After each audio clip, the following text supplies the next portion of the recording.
All right, if you're hitting the books for your AWS certification, you know there's one service you just can't ignore. We're about to do a super fast 5-minute deep dive on Amazon EC2. I'm talking laser focused, only the stuff you absolutely need to know for that exam. Ready? Let's get you passed. So what's that one service?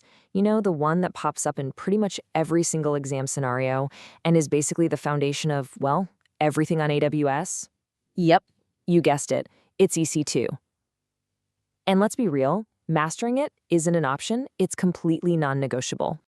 So what is EC2 really? Don't overthink it.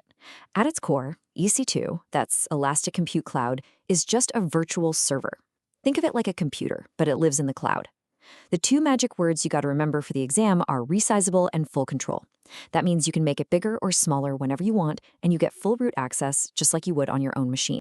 Okay, here's our game plan. We'll start with the what is it, then dive into the core building blocks, figure out how to pick the right one, lock it down with networking and security, and finish up with pricing and its lifecycle. Super straightforward.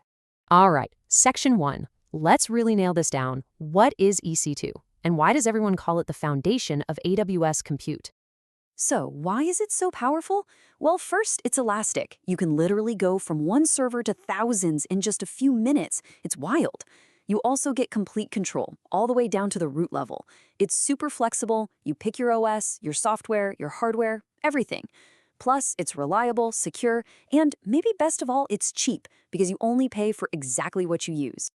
Okay, now let's pop the hood and see what this thing is made of. Every single EC2 instance has a few core building blocks. You absolutely have to know these for the exam. There's no way around it. Okay, this right here, this is your golden ticket. The instance, that's the server itself. The AMI, that's the blueprint, like for a house. The instance type, that's the hardware, the guts, CPU, RAM. EBS, that's your hard drive, the one that doesn't forget. Key pair, that's how you log in. And the security group, that's the firewall at the front door. Seriously, burn these analogies into your brain. Let's zoom in on that first one, the AMI. An Amazon machine image is the master template. It's got the operating system, maybe some software you've already installed, all your settings, everything. Every single instance you ever launch starts its life as an AMI. It is the blueprint, period. Now, for the exam, you gotta know these AMI rules. Rule number 1, AMIs are locked to a specific region. You can't just launch one in another region. But, and this is key, you can copy it to another region. Also, you can fire up an instance, tweak it exactly how you want, and then save that as your own new custom AMI. People do this all the time.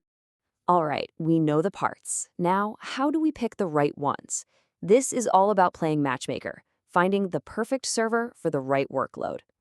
Check this out. This is your decoder ring for instance families. On the exam, it's a keyword game. See low traffic website? Think T-series, because they're burstable. Here, CPU heavy? Think C for compute. In-memory databases, R for RAM. Huge datasets, I for I/O. If you can map these keywords, you're going to ace those scenario questions. Next, let's talk storage. This is a classic exam gotcha. EBS versus instant store. Just remember this. EBS is persistent. Think of it like an external hard drive you plug in. Your data is safe even if you turn the server off. Instant store, though, that's temporary. It's physically attached to the machine, and if that instance stops or gets terminated, poof, your data is gone. Forever. Seriously. Okay, so our instance is built. Now what? How does it connect to the internet? And more importantly, how do we stop the bad guys from getting in? This is where we get into networking and security. And trust me, the exam loves these topics. This makes the whole IP address thing super simple. A regular public IP? It's temporary. You stop the instance, you lose the IP. A private IP, that's for internal chatter, and it sticks around.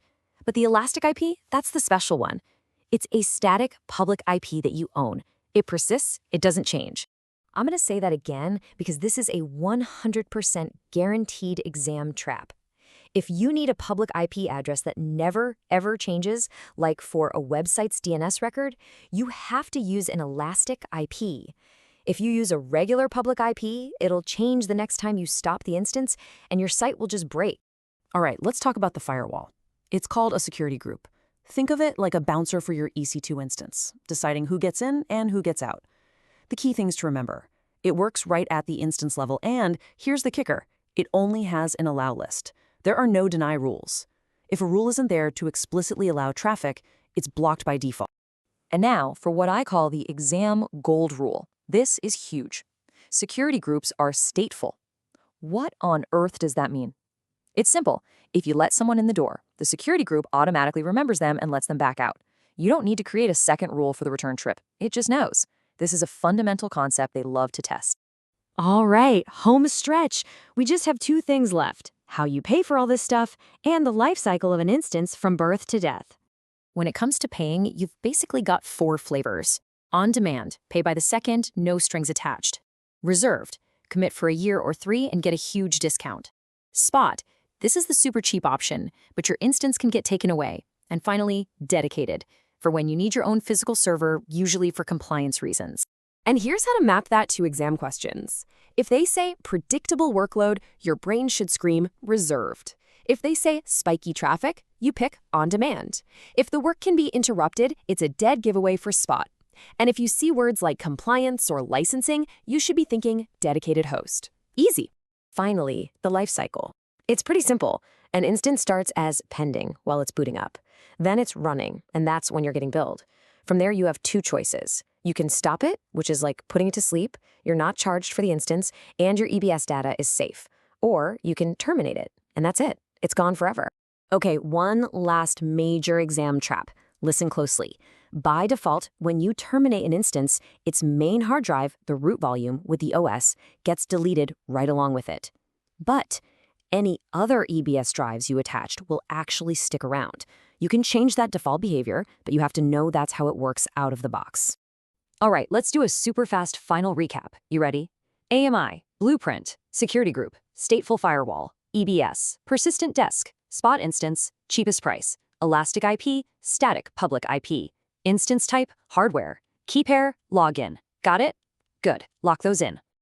So there you have it, the building blocks, the rules, the tricky parts. Now I'll leave you with this question to chew on.